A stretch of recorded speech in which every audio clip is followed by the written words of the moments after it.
So today we are talking all about muscular endurance for hikers.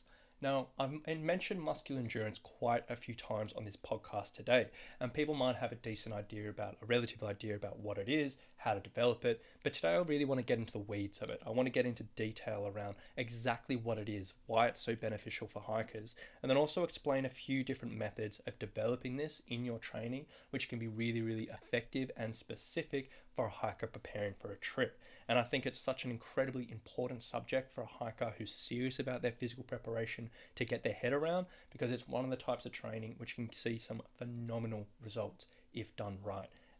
So today we're just going to be diving into it a little bit more detail. So to start things off, what is muscular endurance? Now, muscular endurance is the ability of a muscle to produce a reasonable amount of force again and again and again and again. So when we're on the trail, this is really, really incredibly relevant to when you're going uphill. And it does take, a bit of extra effort to take one step going up, up, up, up. And that's basically muscular endurance. When your legs are getting burny, you have to sort of keep on propelling yourself up and keep on going and going and going.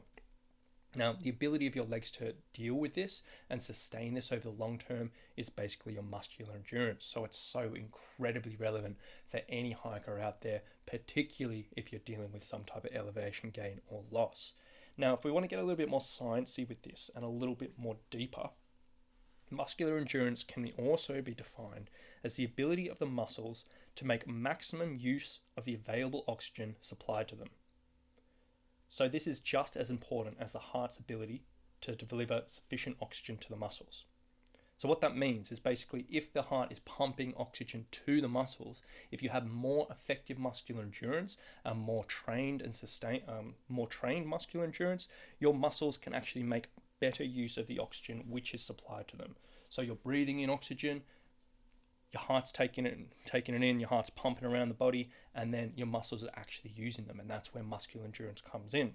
Now, the ability of the working muscles to utilize this oxygen delivered to them is the limitation when it comes to hiking steeply. So it's not so much your body can't take in enough oxygen when you're going uphill that you're getting limited and you're really, really struggling with. It usually comes down to the ability of your muscles to utilize this oxygen that's taken in. And the ability of your body to use this muscular endurance is usually the limiting factor, particularly if you're on a steep grade, particularly if you're trying to hike at a relatively quick pace. So muscular endurance is incredibly, incredibly, incredibly important for any hiker. Now, why should you be training it? If we want to bring this down a little bit simpler and get away from that science, which can get a little bit convoluted sometimes, why do you want to train it? Well, if you're always going uphill and you're getting super burny legs when you're going uphill, you want to develop muscular endurance. If you're always getting shaky or wobbly legs when you're going uphill, you need to be training muscular endurance. If you want to be able to move faster on steep terrain, you want to be training muscular endurance. And if you simply want to reduce your fatigue and be able to hike uphill for longer and longer and longer periods, you want to be training muscular endurance. It really is as simple as that. So now that we know what muscular endurance is and why we should be training it as a hiker, we're going to break down a few common mistakes that I see from hikers all the time, and then also talk you through some specific methods of developing it and making sure you're getting the most out of it. So the first common mistake I often see is when we're talking about muscular endurance, there's a difference between muscular endurance in the hiking world and muscular endurance in the common gym world. Now, in common gym junkie terms, or this is literally what is taught in personal trainer certifications, muscular endurance is defined as anything that's 15 repetitions or more. So for an average Joe, if they're training in the gym, quite often people will be doing, 10 squats at a time, 12 squats at a time, something like that. And that'll be classified as something. And then once they get to 15 or 20 squats, that's classified as muscular endurance. And that might be relevant to the everyday Joe or the bodybuilder or whatever, and that might be what endurance means to them. But for a hiker or a mountaineer, it's incredibly different. Now, a mountaineer would classify endurance, instead of doing 15 repetitions of an exercise, it might be doing 15 hours of just walking uphill. Obviously, hikers probably aren't doing that extreme, but you can see it's very, very different. So you can't really, if you are looking up muscular endurance online, and you see all these answers from people for the regular Joe, it doesn't really apply into the hiking world so well. Now, a really classic example of this is a little while ago, I took this conditioning certification in which I was sort of upskilling myself around different conditioning methods for athletes. And one of the portions that was promising me was teaching me how to develop muscular endurance. And I was like, yeah, awesome. That's exactly what I want to learn. I want to learn a little bit more about what I can apply to hikers and take a few different methods that might be not so familiar to me. But then when I saw what they were doing, one of the methods they were teaching was to do a squat. It was to do very, very slow squats of 4 seconds down, 4 seconds up, and do 10 repetitions of that. So that equals 40 seconds of exercise, and they were saying that would develop muscular endurance, which may well do for some sort of, short intensity athletes, but that had nothing to do with hiking. So I was like, ugh, what a waste of money, what a waste of time. So muscular endurance is very, very different from the regular gym junkie to the hiker. I rambled on a bit about that, but it's something that you really, really need to be aware of. Number 2 is mixing, the common mistakes is mixing cardio and endurance together. Now, there's a difference between general endurance and really, really specific muscular endurance. Today, we're talking really, if you want to get technical, about local muscular endurance. So these workouts that we're doing, we're really, really just trying to get a burn on the legs. We're trying to really stimulate the ability of those legs to produce force again and again and again, but we're not really worrying too much about if you're getting huffed and puffed. So when people throw workouts like this, and they sort of try to get a burn on the legs, but they're also just trying to get themselves huffed and puffed as well at the same time, it sort of loses a bit of the effectiveness for this true muscular endurance workouts. So that's a mistake I often see, and that's something we generally want to avoid if you're getting really serious about this. The next one is just not putting enough strain through the legs. So in these particular workouts, they've been chosen because they're incredibly specific to what we want and also have an incredibly low risk of injury. So what I mean by this is you'll be surprised about how much effort and how much load you can put on the legs in these workouts. A lot of people are a bit hesitant to sort of go heavy or challenge the legs in certain ways, which is fair enough because most people have had a bad experience.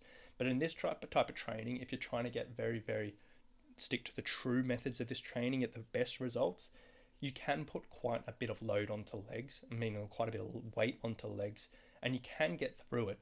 And it will be surprising how much you can do. So quite often when I see hikers and I let them do this by themselves, they'll choose a weight which gives a bit of a strain and a little bit of a struggle, but it's probably not enough. So you would be surprised about how much strain you can put on the legs. You just need to do it within reason.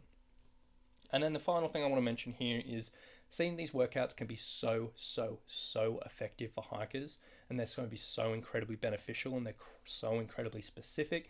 Some hikers get in the trap of just only doing them, and they just do them all the time, and that's their training. Now, the issue here is this type of training can be really, really effective, but you only really need to do in the short term. So you only need to do about 6 to 8 weeks of it.